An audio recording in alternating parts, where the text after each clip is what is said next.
말씀은 야고보서 1장 15절 말씀을 생각나게 하는 내용입니다. 야고보서 1장 15절은 욕심이 잉태한 즉 죄를 낳고 죄가 장성한 즉 사망을 낳는다라는 말씀입니다. 성경 말씀이 이 말씀을 기록한 이유는 우리 인생들이 죄로 인해서 망하는 자 되지 말라라는 그런 교훈을 주기 위함입니다. 많은 사람들이 죄 때문에 망합니다. 죄는 욕심에서 나옵니다.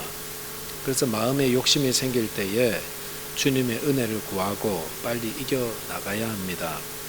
오늘날 이 사회는 죄로 가득합니다. 그리고 늘 죄를 짓도록 유혹하지요.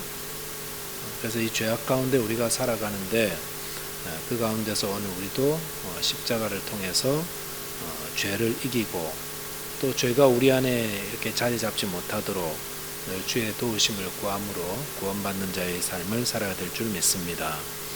첫째로 묵상할 말씀은 죄의 삭은 사망이다라는 것입니다. 죄의 결과는 사망입니다. 죄의 결과가 다른 데로 가지 않습니다. 사망으로 갑니다. 꼭 기억해야 됩니다. 내가 죄를 짓고 있다면 지금 사망으로 가겠구나 이렇게 볼 줄 알아야 됩니다. 마귀가 나를 망하도록 유혹하는구나 그걸 또 기억해야겠죠. 본문의 말씀은 사사 기드온이 죽은 후에 일어난 일입니다. 사사 기드온의 첩의 아들이었던 아비멜렉이 이스라엘의 왕이 되었습니다. 근데 어떻게 왕이 되었는지를 보여주고 있는데 참 특이한 사실은 기드온을 포함한 이스라엘의 다른 사사들은 모두 나라를 구하는 자였는데 저희가 이제 앞으로 살펴볼 이 아비멜렉은 왕도 사사도 아니고 스스로 왕이 되어서 나라를 망치고 훼손시키고 있다라는 것입니다. 무엇 때문에 자기도 망하고 나라도 망하게 되었는가? 죄 때문에 그렇습니다. 여러분 죄가 들어오는 곳에는 절대로 좋은 결과가 없습니다. 죄가 들어가는 곳에는 멸망, 사망, 무너짐, 파괴 이런 것밖에 없습니다. 그래서 우리 삶 가운데 죄가 있다면 빨리 회개하고 해결을 하셔야지. 성경은 그러잖아요. 악은 모양이라도 버리라고, 흉내도 내지 말라고, 따라도 하지 말라고. 그게 우리가 사는 길이라는 것입니다. 아비멜렉이 어떻게 왕이 되었는지 한번 살펴보겠습니다. 본문 1절에 보니까 여룻바알의 아들 아비멜렉이 세겜에 가서 그의 어머니의 형제에게 이르러 그들과 그의 외조부의 집의 온 가족에게 말하여 이르되라고 했습니다. 본문의 배경이 어떤 거냐면은 여룻바알이라는 것은 기드온을 말한다 그랬죠. 그래서 기드온이 바알의 제단을 회파한 후에 얻었던 이름이 바알과 다툰다라는 의미로 여룻바알이라는 뜻입니다. 그런데 지난주에도 우리가 살펴봤지만 기드온이 사사가 되어서 나라를 구한 후에 승리를 얻은 후에 평화의 때에 어떻게 했는가? 기록에 보니까 아내를 많이 두고 아들을 70명 두고 있었다 이렇게 나왔다고 하였습니다. 그래서 성경에 나라의 왕이 된 자들이 하지 말아야 될 세 가지 가운데 하나가 아내를 많이 두지 말라 라고 했는데 기드온은 정반대로 갔죠. 그리고 아내만 많이 둔 게 아니라 기드온이 살았던 오브라에서 수십 킬로미터 떨어져 있던 세겜이라는 곳에 가서 첩까지 두고 첩을 통해서도 아들을 낳았는데 그 아들의 이름이 아비멜렉입니다. 그래서 기드온이 하나님의 도우심으로 미디안을 물리치고 승리를 얻은 후에 살아가는 방식은 자기 정욕을 따라가는 삶이었습니다. 욕심과 방종의 삶이었던 것입니다. 그래서 그 결과가 무엇이냐면 기드온은 죽었지만 그가 뿌린 욕심과 방종의 씨가 큰 불행과 비극을 오늘 가져오고 있었습니다. 그래서 오늘 본문에 보면은 기드온이 방탕하여 낳은 아들 역시 방탕한 삶을 살다가 기드온의 아들 69명을 한 바위에서 죽이는 그런 비참한 일을 행했던 것입니다. 그리고 왕이 되었죠. 본문 이렇게 보면서 굉장히 중요한 교훈 하나 봤는데 그것은 이미 잘 아는 교훈이지만 죄의 씨는 곧 죄의 결과를 낳는다. 죄의 씨는 뿌리면 반드시 죄의 열매가 거두게 된다. 그리고 그 죄의 열매가 얼마나 쓰라리고 아프고 고통스러운 것인가 알아야 됩니다. 기드온의 아들들 69명이 다 한날에 한 바위 위에서 공개적으로 처형을 당해 죽임을 당했습니다. 그것은 무엇을 뿌린 결과였습니까? 기드온이 어제 뿌린 방종의 씨가 오늘 그렇게 죄의 열매로 맺혀졌던 것입니다. 그러므로 오늘 우리가 만약 방종과 욕심의 씨를 뿌리며 살고 있다면 그 결과는 내일 그 열매는 매우 쓰라리게 나타나게 될 것입니다. 죄는 늘 우리를 속이죠. 우리에게 쾌락을 갖다 주는 것처럼 또 우리의 욕심을 채워주는 것처럼 말하지만 그 죄의 결과는 수백 수천 배로 쓰라리고 아픕니다. 아담과 하와가 선악과를 따먹을 때 불순종의 죄를 지었는데 사실 선악과 따먹는 게 큰 죄처럼 보이지 않습니다만은 그리고 뭐 따먹으면 지혜롭게 할 만큼 먹음직스럽고 탐스럽기도 하고 뭐 하나님 것처럼 뭐 선과 악을 구별한다 그러니까 뭐 하나님 말씀 한 번만 눈 딱 감고 어기지 뭐 어때 이러면서 했는데 그 참 그 결과가 어떻습니까? 지금까지도 우리가 고통받지요.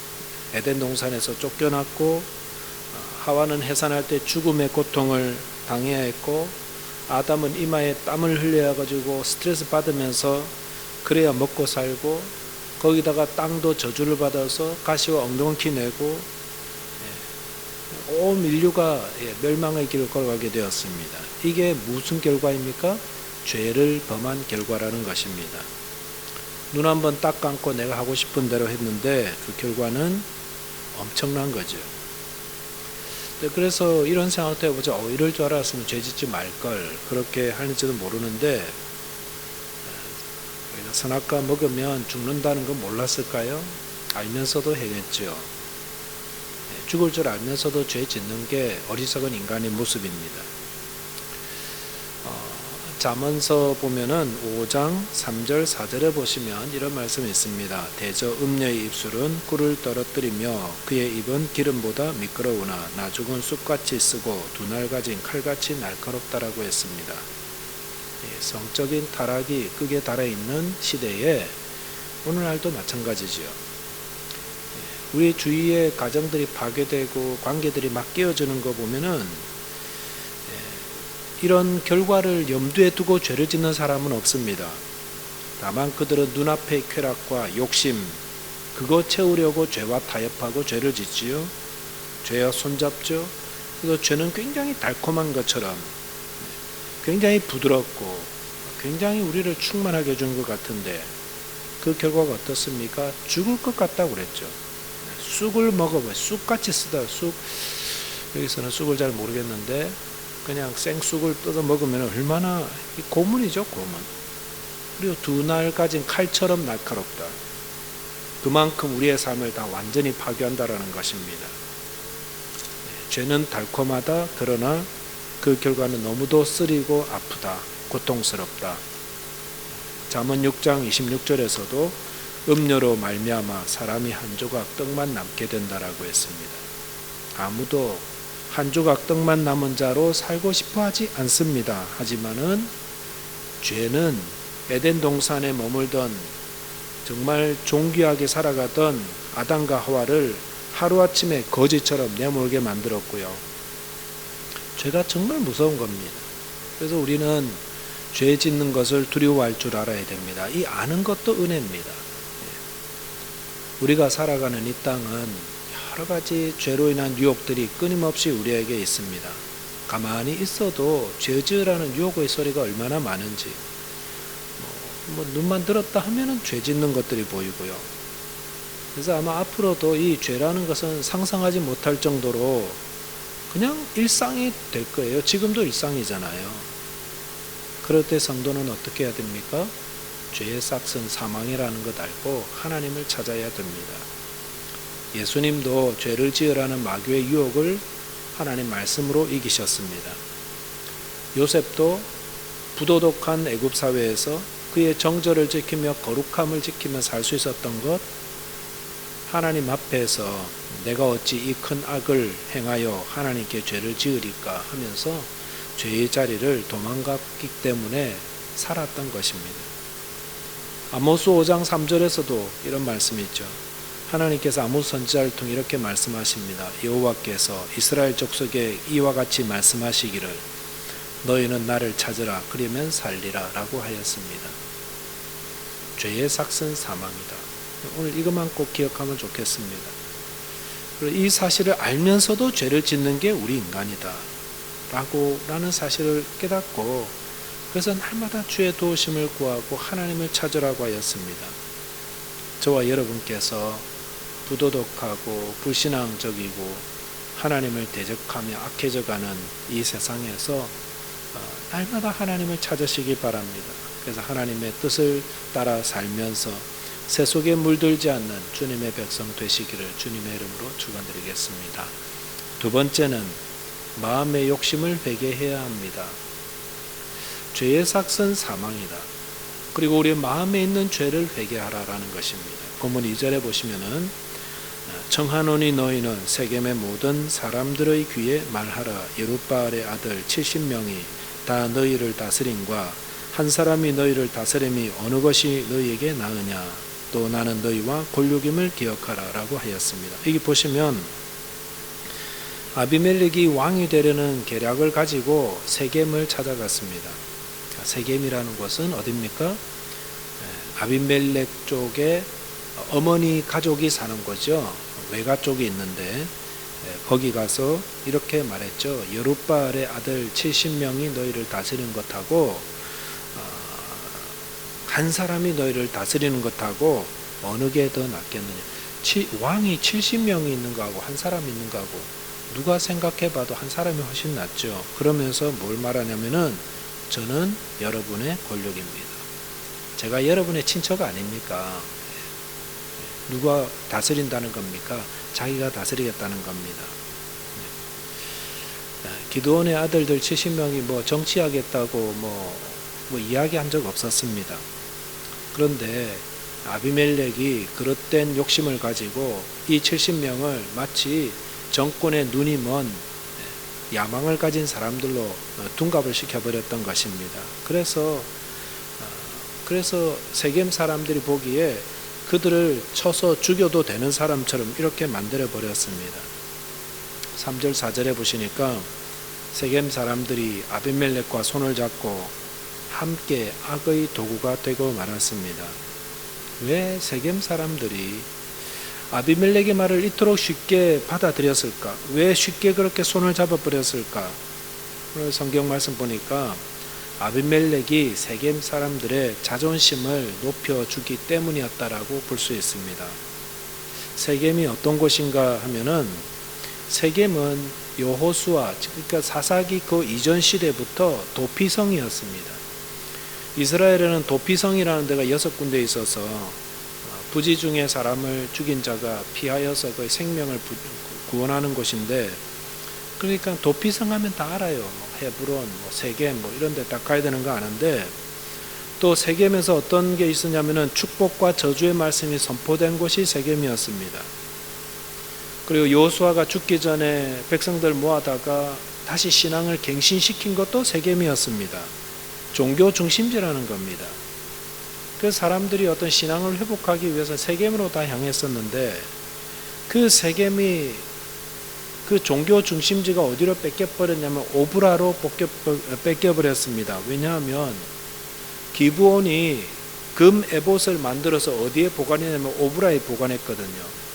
사람들이 다 이제 세겜 안 가고 그 금 에봇 그거 섬기려고 오브라로 다 모여들었다는 것입니다.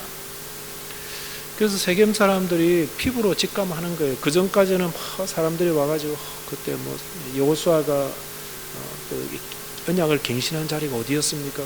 가서 기도하고 그랬었는데 이제 안 오는 거예요. 그런 사람들이 외부인도 오지 않고, 알고 보니까 다 오브라로 가고 있었다는 것입니다. 기분이 좋을까요? 종교 중심지는 세겜인데 여기인데 기분은 안 좋습니다.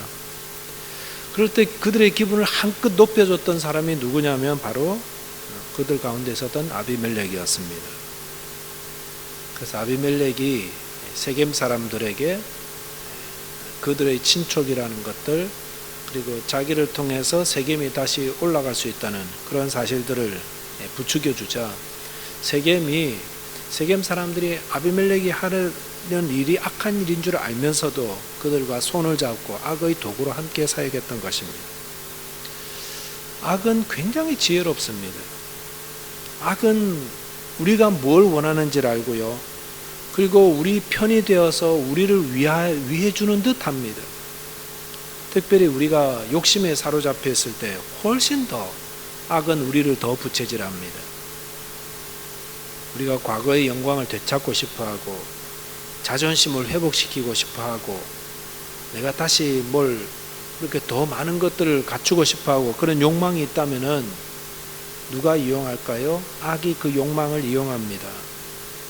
세겜 사람들이 악과 손잡은 것은 그들이 옛 영광을 회복시키려 하는 그런 욕심이 있어서 그랬다는 것입니다. 욕심이 죄를 낳는다고 하잖아요. 죄는 사망을 낳는다고 하였습니다.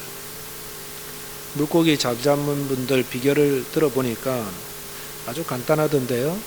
밑밥을 많이 뿌리면 된다고. 밑밥 뿌려놓으면 물고기들이 딸려와서 낚시꾼들이 던지는 그물이나 낚시에 다 올라온다고 하였습니다. 마귀도 마찬가지인 것 같습니다. 우리에게 욕심이라는 밑밥을 다 뿌려놓습니다. 내가 원하는 거, 내가 바라는 거, 욕망하는 것들을 막 뿌려놓고요, 마음의 욕심, 그 욕심이 딱 생기면 그걸 감지하고 악이 우리를 채가는 겁니다. 그래서 우리도 우리의 마음을 늘 살피셔야 됩니다. 내 마음에 어떤 욕심이 있습니까? 속히 주님께 나아가셔야 됩니다. 주님, 제 마음에 욕심이 생기고 있습니다. 주님, 저를 도와주십시오. 제 욕심을 버리고 주님의 말씀을 따라 행할 수 있게 저를 도와달라고, 이 욕심을 제거해달라. 다른 것보다 제일 먼저 해야 되는 게 마음의 욕심을 빨리 없애는 겁니다.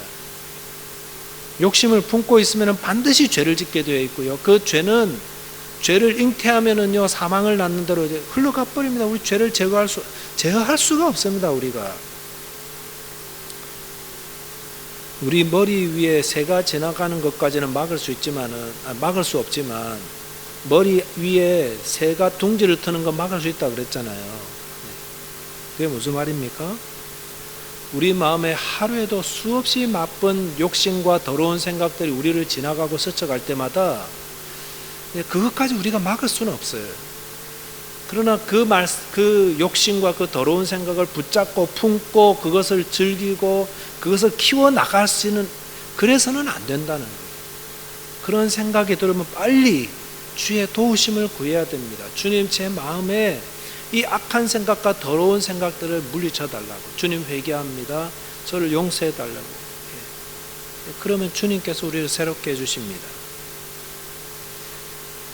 아비멜렉 같은 악한 자가 수시로 우리를 찾아와서 우리 욕심을 자극합니다.